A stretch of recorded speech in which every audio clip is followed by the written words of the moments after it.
જય Hind. Only for exam ચેનલમાં તમારા દરેક મિત્રોનું હાર્દિક સ્વાગત છે. તો આજે આપણે વિડીયોમાં જોઈશું કે 50 મહત્વપૂર્ણ જનરલ નોલેજના પ્રશ્નો અને ભાગ નંબર છે 38. તો મિત્રો, ગુજરાતની કોઈ પણ સ્પર્ધાત્મક મિત્રો પરીક્ષા આવે તો એની અંદર મિત્રો જનરલ નોલેજના મિત્રો જે પ્રશ્નો છે પૂછાતા હોય છે. તો આજે આપણે વિડીયોની અંદર જે 50 મહત્વપૂર્ણ જનરલ નોલેજના જે મિત્રો પ્રશ્નો છે એની અંદર ગુજરાતી સાહિત્યના પ્રશ્નો, ઇતિહાસ, ભૂગોળ, અર્થશાસ્ત્ર, સામાજિક વિજ્ઞાનના પ્રશ્નો, વિજ્ઞાન ટેકનોલોજી પ્રશ્નો મિત્રો સમગ્ર પ્રશ્નો મિત્રો જે પ્રશ્નો છે એનો આપણે આવરી લીધા છે.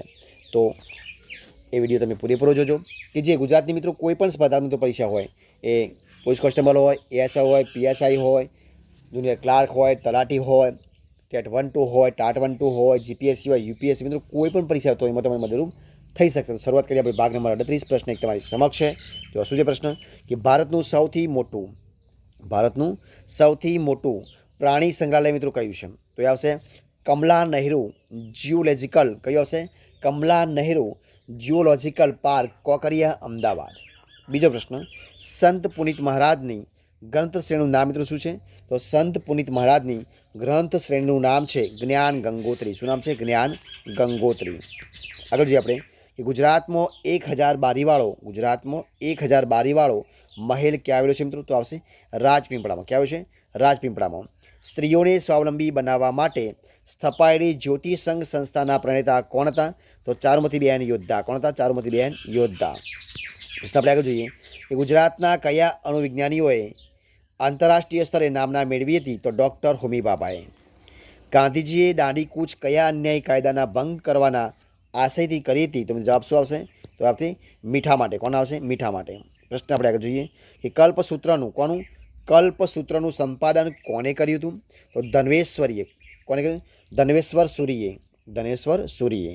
ગુજરાતની અસ્મિતા શબ્દનો સૌપ્રથમ પ્રયોગ કરનાર ગુજરાતી લેખકનું નામ મિત્રો શું હતું? તો કનૈયાલાલ મુનશી, એટલે કનૈયાલાલ માણેકલાલ મુનશી, એટલે કમા મુનશી. કનૈયાલાલ માણેકલાલ મુનશી, તો કમા મુનશી.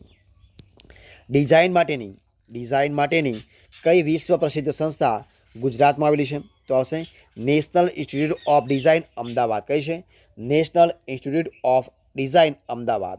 બિલિયર્ડ્સની રમતમાં ગુજરાતને વિશ્વ સ્તરે નામના અપાવનાર ખેલાડીનું નામ મિત્રો શું છે? તો આવશે ગીત શેટ્ટી. કોણ છે મિત્રો? ગીત શેટ્ટી. પ્રશ્ન આગળ જોઈએ, વન ડે ક્રિકેટમાં ભારતે તેનો 414 રનનો સર્વાધિક જુમલો કયા, એટલે કે જે મિત્રો એનો સ્કોર હતો, એ સ્કોર એટલે કે શહેરના કયા સ્ટેડિયમમાં પણ નોંધાવ્યો હતો? તો આવશે મિત્રો રાજકોટમાં. ક્યાં નોંધાવ્યો હતો? રાજકોટની અંદર. જોઈએ આગળ કે જમો થાળ જીવન જાવ વારી ભાવવાહી રચના મિત્રો કોણે કરી છે? તો જમો થાળ જીવન જાવ વારી આ ભાવવાહી રચના છે ભૂમાનંદ સ્વામીની છે. કોની છે? ભૂમાનંદ સ્વામીની છે. ગુજરાતના એકમાત્ર હેરિટેજ રૂટનું નામ મિત્રો શું છે? તો દાંડી હેરિટેજ રૂટ. કયું આવશે? દાંડી હેરિટેજ રૂટ છે. ગુજરાતમાં કયું લોકનૃત્ય કરતી વખતે લાકડીને ધરતી પર પછાડવામાં આવે છે? તો મિત્રો આવશે ટીપણી નૃત્ય. કયું આવશે? ટિપ્પણી નૃત્ય. પોરબંદરમાં કયા રાજવંશે સૌથી વધુ સમયગાળા માટે શાસન કર્યું હતું? તો જેઠવા રાજવંશ. કયો આવશે? જેઠવા રાજવંશ. પ્રેમાનંદની કઈ કૃતિ દર ચૈત્ર માસમાં ગવાતી હતી? તો ઓખાહરણ. કયું આવશે? ઓખાહરણ. જો એ પ્રશ્ન આપણે આગળ ચર્ચા કરીએ કે અર્વાચીન ગુજરાતી કવિતામાં અંગ્રેજી શૈલીના પ્રથમ આત્મલક્ષી ઉર્મી કાવ્ય કોણે રચ્યા છે?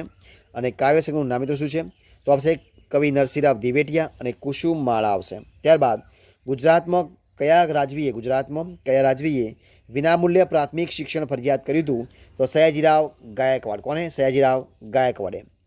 ગુજરાતનું કયું સ્થળ સંત કબીર માટે સંકળાયેલું છે? તો કબીરવડ. કયું આવશે? કબીરવડ. અપર્ણા પોપટ કઈ રમત સાથે સંકળાયેલ મહિલા ખેલાડી છે? તો બેડમિન્ટન. કઈ આવશે? બેડમિન્ટન. જો એ પ્રશ્ન આપણે ચર્ચા કરીએ કે ગુજરાતના કયા કવિને આખ્યાન કવિ શિરોમણીનું ઉપનામ મળેલું છે? તો મહાકવિ પ્રેમાનંદ. કોણ છે? મહાકવિ પ્રેમાનંદ. પાલિતાણામાં જૈન દેરાસર ઉપરાંત કયા મુસ્લિમ પીરની દરગાહ આવેલી છે? તો અંગરસા પીર. કઈ આવશે? અંગરસા પીર. ગુજરાતનું સૌથી મોટું ખાતરનું કારખાનું કયું છે? તો ગુજરાત નર્મદા વેલી ફર્ટિલાઇઝર કંપની. કઈ આવશે? ગુજરાત નર્મદા વેલી ફર્ટિલાઇઝર કંપની. ગુજરાતી કવિતા ક્ષેત્રે મૂળ ઇટાલીના સોનેટનો સૌપ્રથમ પ્રયોગ કરનાર કોણ મનાય છે? તો આવશે બળવંતરાય કલ્યાણરાય ઠાકોર, એટલે કે બ ક ઠાકોર, બળવંતરાય કલ્યાણરાય ઠાકોર.